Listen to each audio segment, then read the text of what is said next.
Hello, and thank you for joining me on Delicious by Debbie. And I'm not a big cookie eater. I eat a few. I'm just not into a lot of sweets. But every once in a while I get hungry for Snickerdoodles, and I have not had Snickerdoodles and haven't made them for a very long time. But I found a recipe that I really like, and so I thought I would share it with you today. And it's probably the simplest cookies you're ever going to make because it's made from a cake mix. So you only have a couple of other ingredients besides that. So it takes a yellow cake mix, vanilla, whatever, white, and I happen to have one, but mine is sugar-free, and that's fine because that'll work. So I'm going to go ahead and get this mixed up. So it takes one cake mix, standard size. Like I say, I'm using sugar-free. That's what I have on hand. So we've got the cake mix. And I need 2 eggs. I have 2 eggs here I'm going to put in.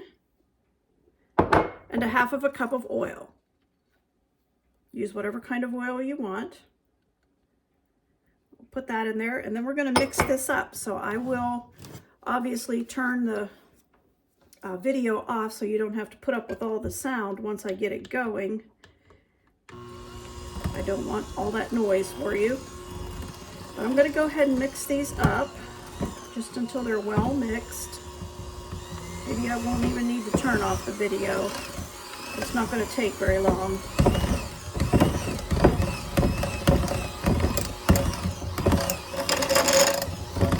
Just want to make sure I get all of that cake mix down on the bottom mixed in.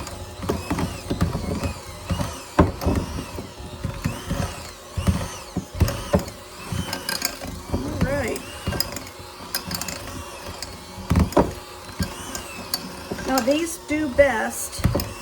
There, that's mixed up real good. So I'll go ahead and turn that off so we're not talking above that.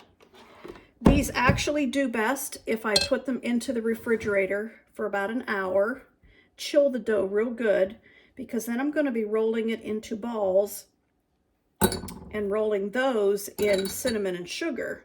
So it just does better if I have chilled the dough first. So I'm going to do that. I'm going to go ahead and put this in and make sure this is all mixed up. I see a little bit of mix at the bottom. Okay, all right, well there we are. I'm going to cover that with some saran wrap, put it in the fridge for about an hour, and then we'll come back and bake the cookies. Okay, our dough has chilled, and now I'm going to take 4 tablespoons of sugar. Just going to use this little bowl here.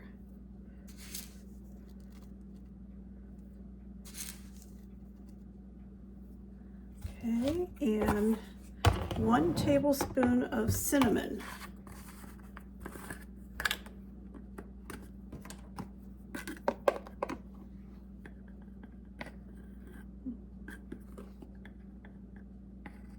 Okay, tablespoon of cinnamon. I'm going to mix that together, and that's what we're going to roll each of these balls in.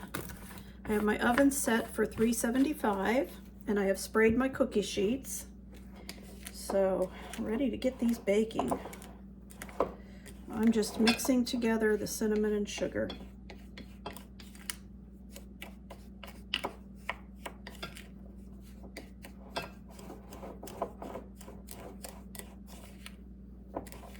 Okay, looks like that's mixed together pretty good. All right, we're gonna roll the cookies into a ball, about a 1-inch ball. We should get 24 cookies out of this. So I'm gonna roll that then in the sugar and cinnamon and put it on the cookie sheet. All right, I have 5 so far. I like to divide the dough before I start. I divided it in half and then took one of the half sections and divided it, and I should get 6 out of each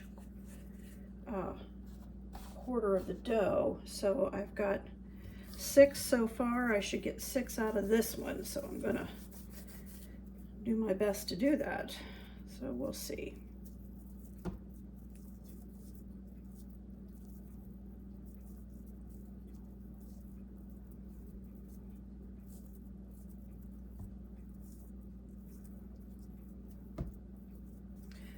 looks about right. So we'll